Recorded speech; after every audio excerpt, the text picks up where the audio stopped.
Assalamualaikum warahmatullahi wabarakatuh. Bismillahirrahmanirrahim. Alhamdulillahi rabbil alamin. Wabihi nasta'inu ala umurid dunya waddin. Wassalatu wassalamu ala ashrafil anbiya'i wal mursalin. Sayyidina Muhammadin wa ala alihi wa sahbihi ajma'in. Allahumma fakkihna fid din wa 'allimna at-ta'wil amma ba'du.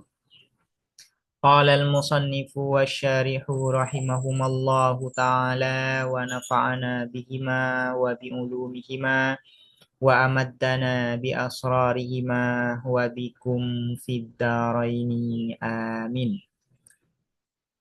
Bismillahirrahmanirrahim. Mari kita melanjutkan ngaji kitab Al-Matla, syarah atas kitab Matan Isabuji. Sekarang kita memasuki pembahasan terkait Al-Qiyas bi'tibaril maddah. Di awal pembahasan Al-Qiyas sudah disinggung bahwa Al-Qiyas itu ada kalanya bi'tibaris surah dan ada kalanya bi'tibaril maddah. Al-Qiyas bi'tibaris surah itu terbagi menjadi dua. Pertama disebut dengan al-iktironi, yang kedua disebut dengan al-istisnai. Nah, al-qiyas bi'tibaris surah ini sudah dijelaskan di pertemuan-pertemuan sebelumnya. Sekarang masuk pada pembahasan al-qiyas bi'tibaril maddah. Artinya silogisme berdasarkan materinya, berdasarkan muqaddimah surah dan muqaddimah kubronya. Al-qiyas bi'tibaril maddah ini terbagi menjadi 5. Pertama disebut dengan al-burhan, kedua disebut dengan al-jadal, yang ketiga disebut dengan al-khitabah, yang keempat disebut dengan asy-syi'r, yang kelima disebut dengan al-mughalatah. Nah, sekarang kita masuk pada pembahasan al-qiyas bi'tibaril maddah yang pertama, yaitu al-burhan. Al-burhan ini biasa disebut dengan argumen demonstratif. Apa itu al-burhan? Al-burhanu adapun ini judul ya, al-burhan ya. Ini judul ya. Al-burhan di sini ini adalah judulnya di dalam matannya. Al-burhan. Apa itu al-burhan? Wa huwa dan adapun al-burhan, kiasun adalah kias silogisme, mu'allafun yang tersusun, min muqaddimatin yakiniyatin, dari premis-premis atau proposisi-proposisi yakiniyatin yang meyakinkan. Apa yang dimaksud dengan yakiniyah? Kebenarannya pasti. Itu yang disebut dengan yakiniyah. Li'intaji yakiniyatin, untuk melahirkan kesimpulan-kesimpulan yang meyakinkan, yang kebenarannya itu pasti. Ini adalah definisi dari al-burhan. Argumen demonstratif atau al-burhan itu adalah silogisme yang tersusun dari muqaddimah surah dan muqaddimah kubro yang masing-masing kebenarannya itu bersifat pasti atau meyakinkan. Nah, apabila qiyas tersusun dari muqaddimah surah dan muqaddimah kubro yang kebenarannya itu bersifat pasti atau meyakinkan, maka akan melahirkan kesimpulan yang kebenarannya juga meyakinkan, yang kebenarannya itu juga pasti.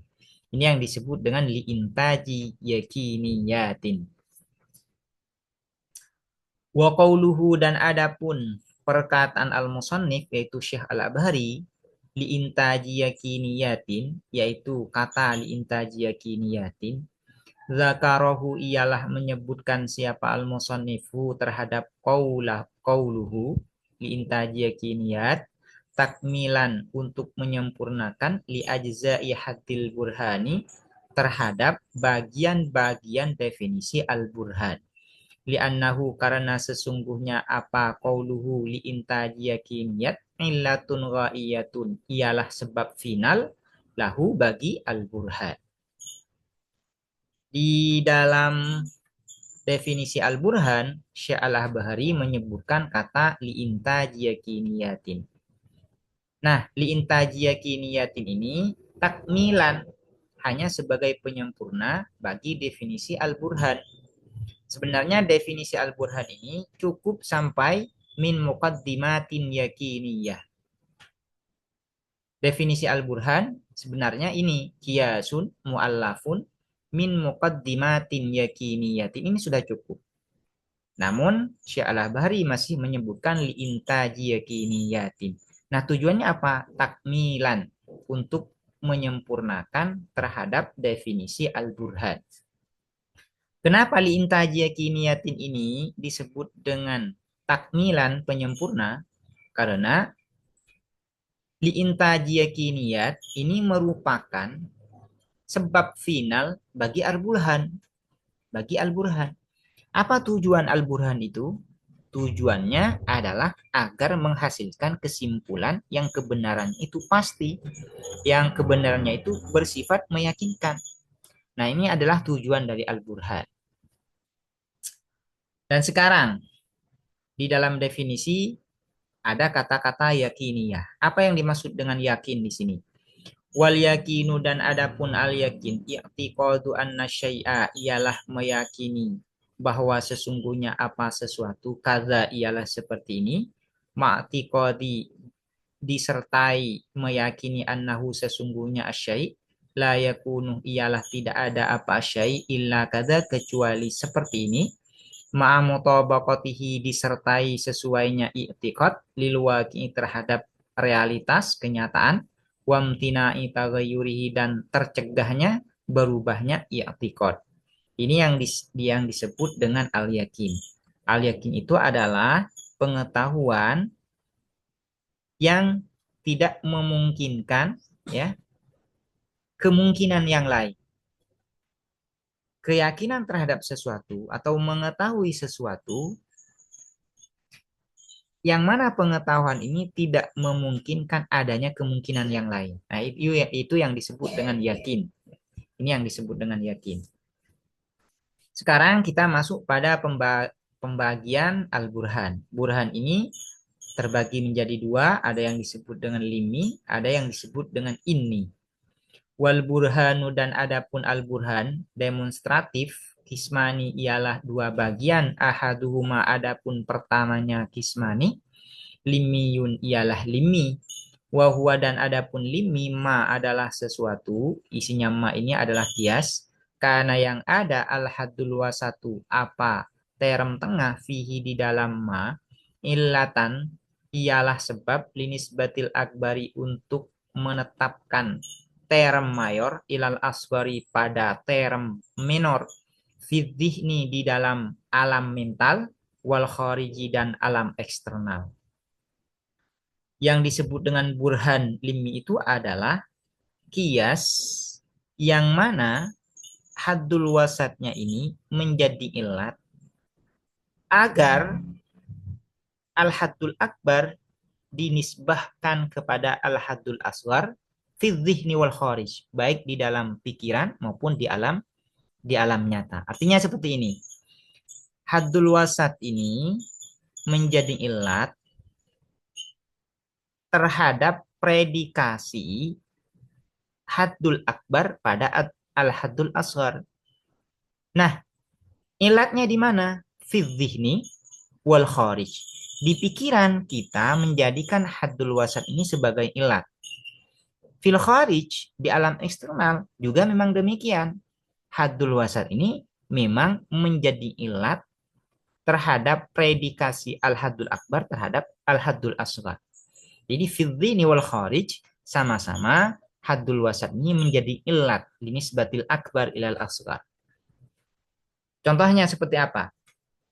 Kaqaulina seperti perkataan kita, Zaidun muta'affinul akhlati. Adapun Zaid muta'affinul akhlati ialah yang rusak cairan tubuhnya. Ialah yang rusak cairan tubuhnya.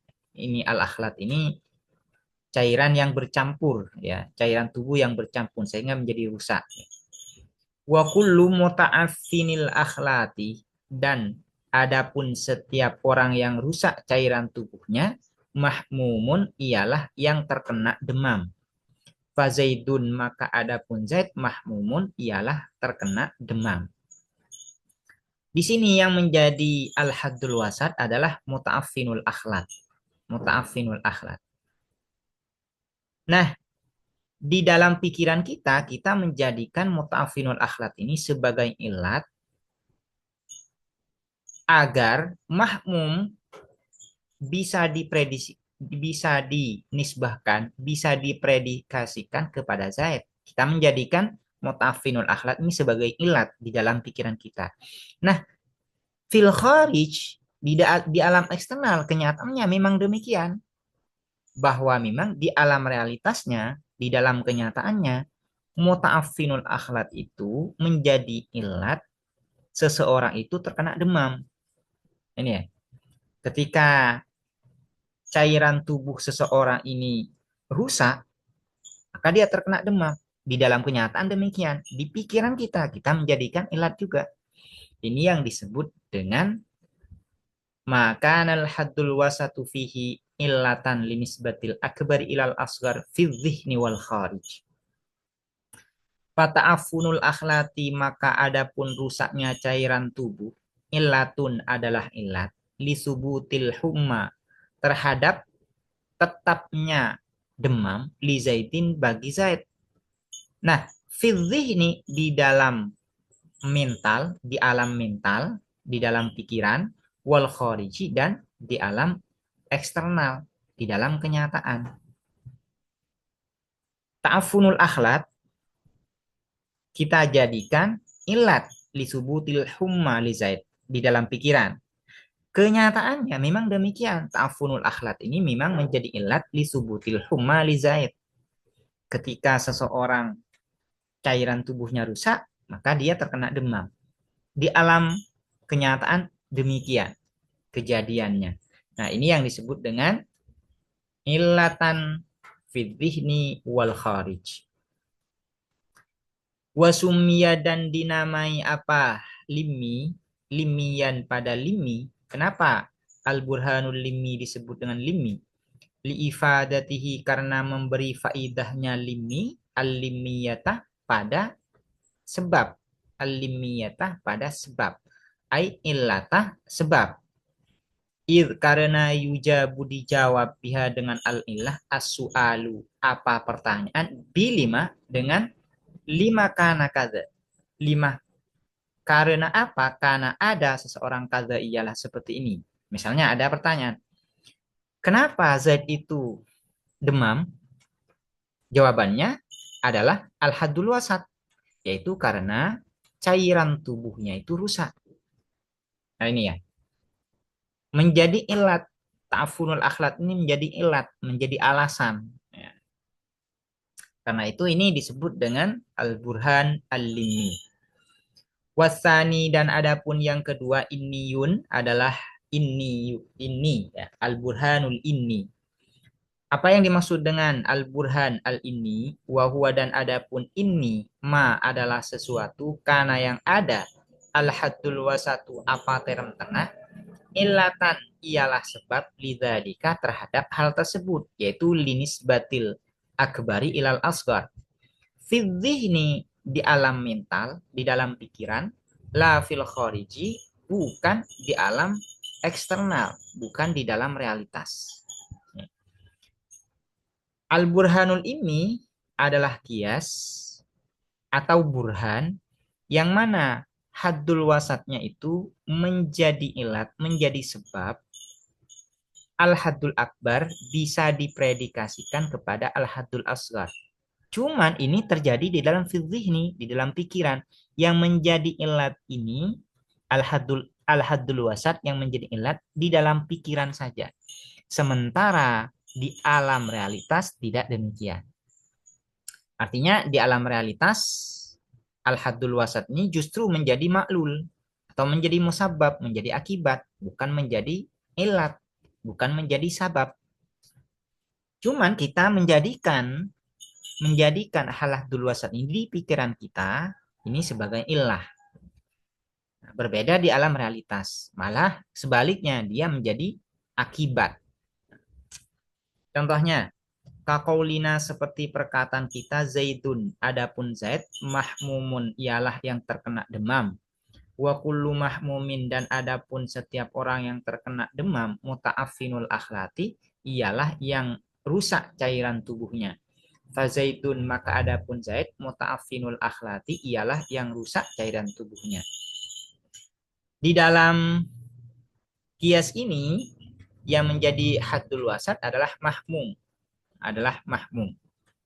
Nah, di sini kita menjadikan mahmum ini sebagai ilat agar muta'affinul akhlat ini melekat kepada Zaid. Melekat kepada Zaid. Kita menjadikan itu. Tapi di dalam realitasnya, apakah mahmum yang menyebabkan Zaid ini muta'affinul akhlat? Tidak. Justru sebaliknya.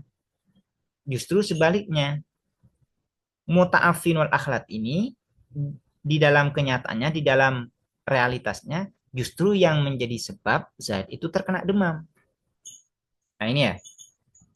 Falhumma maka adapun demam illatun ialah ilat li subuti ta'affunil akhlati terhadap tetapnya rusaknya cairan tubuh li Zaidin bagi Zaid fi dhihni di dalam pikiran. Kita menjadikan ta'affunul akhlat sebagai illah ya. Li subuti ta'affunil akhlat li Zaid. Ini ya. Ini keliru ya. Kita menjadikan humma sebagai ilat li subuti ta'affunil akhlat li Zaid. Di dalam kenyataan apakah demikian? Tidak, ya. Di dalam kenyataan justru ya yang menjadi ilat itu adalah ta'affunul akhlat. Ta'affunul akhlat. Walaisat dan tidak ada apa al-humma illatan ialah sebab lahu bagi subuti ta'affunil akhlat fil khariji di alam eksternal. Balil amru melainkan al amru adapun perkaranya bil asi ialah dengan kebalikannya karena at-ta'affunu adapun rusaknya cairan tubuh illatun ialah sebab lil humma bagi demam di dalam realitasnya justru yang menjadi illat itu adalah at-ta'affun. Cuman kita di dalam pikiran menjadikan humma ini sebagai ilat bagi ta'afun. Nah, di dalam pikiran saja. Kama sebagaimana keterangan marro yang telah lewat apa mah. Jadi perbedaan antara al-burhan al-limi dan al-burhan al-ilmi ini adalah fidzihni wal kharij ya. Ini kalau al-limi, kalau al-ini yaitu fidzihni faqat la fil kharij. Wasumya dan dinamai apa ini inian pada inian liktisorihi karena mencukupkannya ini ala iniyatil hukmi atas tetapnya hukum ai subutihi tetapnya hukum duna limiyatihi bukan alasannya hukum min qaulihim dari perkataan mereka yaitu manatikoh innal amro kaza sesungguhnya apa perkara kaza ialah seperti ini fahuwa maka adapun ini mansubun ialah dinisbahkan li innah pada innah wal awwalu dan adapun yang pertama yaitu lima pada lima dinisbahkan pada lima wal awwalu mansubun lima dinisbahkan pada lima karena itu disebut dengan limi. Demikian penjelasan terkait definisi al-burhan. Semoga dapat dipahami dan bermanfaat. Assalamualaikum warahmatullahi wabarakatuh.